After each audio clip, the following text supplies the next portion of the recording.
Well, thought I may as well add a video on this one to the channel, follow the build up of it. This is a friend of mine's panel van, XH. Had a bit of a mishap.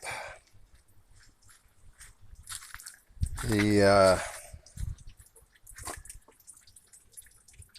power steering pressure switch decided it didn't want to live anymore and burst and sprayed hot power steering fluid all over the exhaust, and she went up in flames. There's a fair bit of damage, I can tell you. Brake booster was completely melted, master cylinder melted. You can see a bit of heat transfer up there. There was actually a brake vacuum hose up there that was completely torched. Firewall, brake hoses or lines.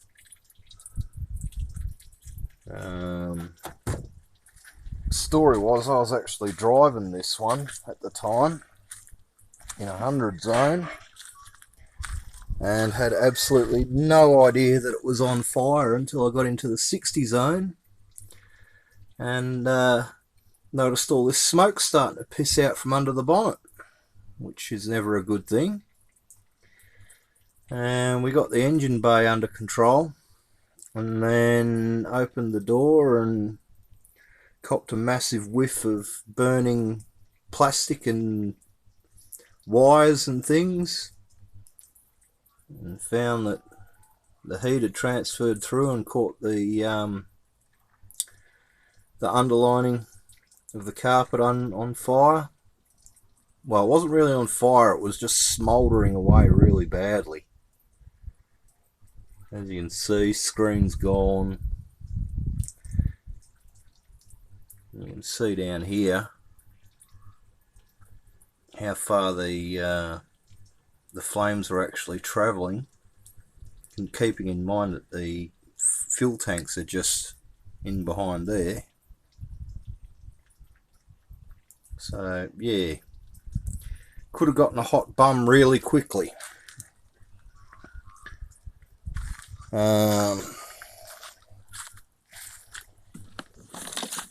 There's the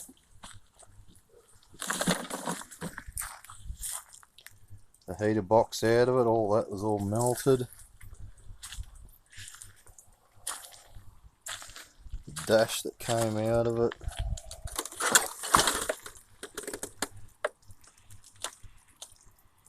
Melted all up in there.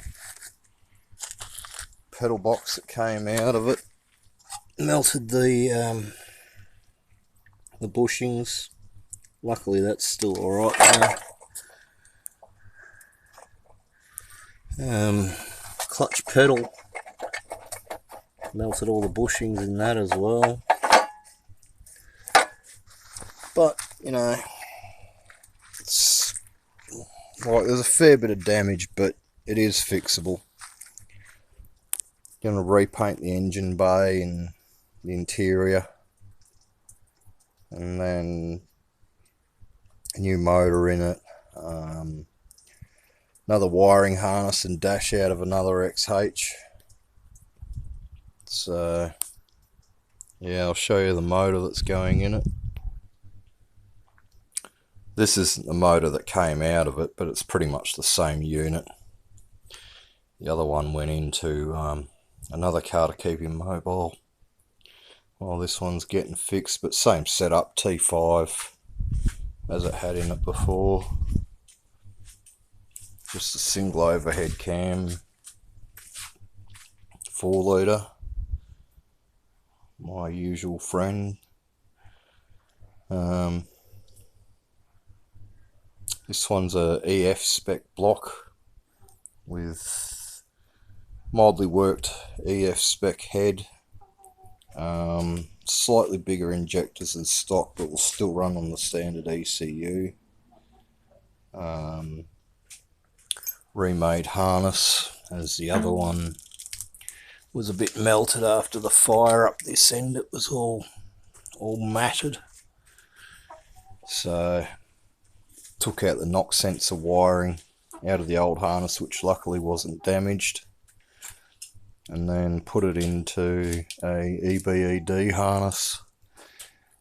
Did my usual trick of rerouting it all and putting it above the manifold so there's less crap underneath it and actually get at things. And then yeah, turbo. Not sure of exactly what type of turbo. It's a Chinese bloody knockoff of something. T3 flange. Nice and small because it's only a towing setup, so lots of low boost. Homemade manifold. And then, because you can't buy XH belt tensioners anymore, we decided to go to the old EBED style multi-belt setup, which, you know, it's not that bad, especially considering you can delete the aircon, which this is. But yeah, cleaned her up.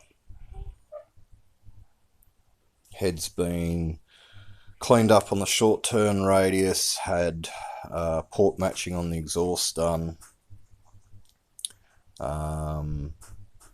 skim, just a basic reco really.